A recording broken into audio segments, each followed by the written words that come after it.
അസ്സലാമു അലൈക്കും വറഹ്മത്തുള്ളാഹി തആല വബറകാതുഹു. പ്രിയമുള്ള മോമിനാത്തുകളെ, പരിശുദ്ധമായ റമളാനിലെ ആദ്യത്തെ 10 അഥവാ ഹബീബായ റസൂലുള്ളാഹി സ്വല്ലല്ലാഹു അലൈഹി വസല്ലമ തങ്ങൾ പറയുന്നു, അവ്വലുഹു റഹ്മത്തുൻ വ ഔസത്തുഹു മഗ്ഫിറത്തുൻ വ ആഖിറുഹു ഇത്ഖും മിനന്നാർ. റമളാനിലെ ആദ്യത്തെ 10 റഹ്മത്തിന്റെ 10 റഹ്മത്ത് എന്ന് പറയുമ്പോൾ അള്ളാഹു താലയുടെ കാരുണ്യം നാം ഏതെല്ലാം വിഷയത്തിൽ തേടേണ്ടതുണ്ട്. നാം ആദ്യത്തെ 10 ചെല്ലാറുണ്ട്, അഷ്ഹദു അല്ലാ ഇലാഹ ഇല്ലല്ലാ അസ്തഗ്ഫിറുല്ലാഹ അല്ലാഹുമ്മ ഇന്നി അസ്അലുക്കൽ ജന്നത വ അഊദു ബിക മിനന്നാർ അല്ലാഹുമ്മ റഹംനി യാ അർഹമർ റാഹിമീൻ. പടച്ചവനെ, എനിക്ക് നീ കരുണ ചെയ്യണമേ, മയം ചെയ്യണമേ എന്ന അർത്ഥം കുറിക്കുന്ന പ്രാർത്ഥന നാം പ്രാർത്ഥിക്കാറുണ്ട്.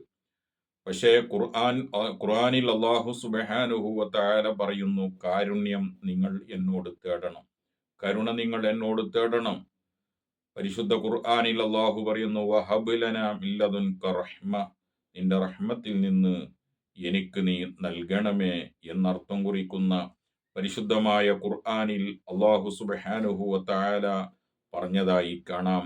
ഈ ആയത്ത് ഉദ്ധരിച്ചുകൊണ്ട് ഇമാം റാസി റളിയല്ലാഹു അൻഹു പറയുന്നു, അള്ളാഹുവിൻ്റെ മുഴുവൻ കാരുണ്യവും ഉൾക്കൊള്ളുന്നുണ്ട് ഈ ആയത്തിൽ. അള്ളാഹുവിന് എത്രയാണ് കാരുണ്യമുള്ളത് അതെല്ലാം ഈ ആയത്തിൽ ഉൾക്കൊണ്ടിട്ടുണ്ട്. ആദ്യമായി തേടേണ്ട കാരുണ്യം എന്താണ്? നാം കരുണ ചോദിക്കുന്നു, അല്ലാഹുമ്മ റഹ്മനി യാ അർഹമർ റാഹിമീൻ. ആദ്യമായി നാം കാരുണ്യം തേടേണ്ടത് ഏത് വിഷയത്തിലാണ്, എന്താണ് തേടേണ്ടത് എന്ന് ഇമാം റാസി റളിയല്ലാഹു അൻഹു പറയുന്നു. ഒന്നാമത്, ഹൃദയത്തിൽ ഈമാനിൻ്റെയും തൗഹീദിൻ്റെയും പ്രകാശം ലഭിക്കാൻ വേണ്ടിയിട്ടാണ് നാം തേടേണ്ടത്.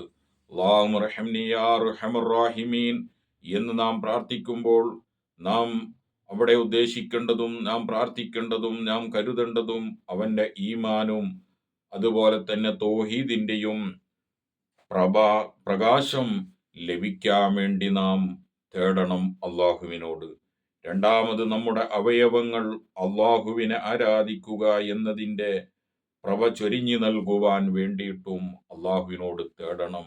ചുരുക്കത്തിൽ, അല്ലാഹുമ്മ റഹ്മനി യാ അർഹമർ റാഹിമീൻ എന്ന് നാം ചെല്ലുമ്പോൾ നമ്മൾ തേടേണ്ടതും നമ്മുടെ ഉദ്ദേശം എല്ലാം അവൻ്റെ ഈമാനും തൗഹീദും നമുക്ക് പ്രകാശം നൽകണം. അതുപോലെ തന്നെ നമ്മുടെ അവയവങ്ങൾക്ക് അള്ളാഹുവിനെ ആരാധിക്കുക എന്നതിൻ്റെ പ്രഭ ചൊരിഞ്ഞു നൽകാൻ വേണ്ടിയിട്ട് നാം ചോദിക്കേണ്ടതുണ്ട്. വഹബ് ലനാ മിൻ ലദുൻക റഹ്മ എന്ന ആയത്ത് വിശദീകരിച്ചുകൊണ്ട് ഇമാം റാസി റളിയല്ലാഹു അൻഹു പറഞ്ഞതാണ് ഞാൻ പറഞ്ഞിട്ടുള്ളത്. ഇപ്പോൾ ഇൻഷാ അല്ലാഹ് ഇതിൻ്റെ ബാക്കി പിന്നീട് ഞാൻ ഓർമ്മപ്പെടുത്തും, തുടരുകയാണ്.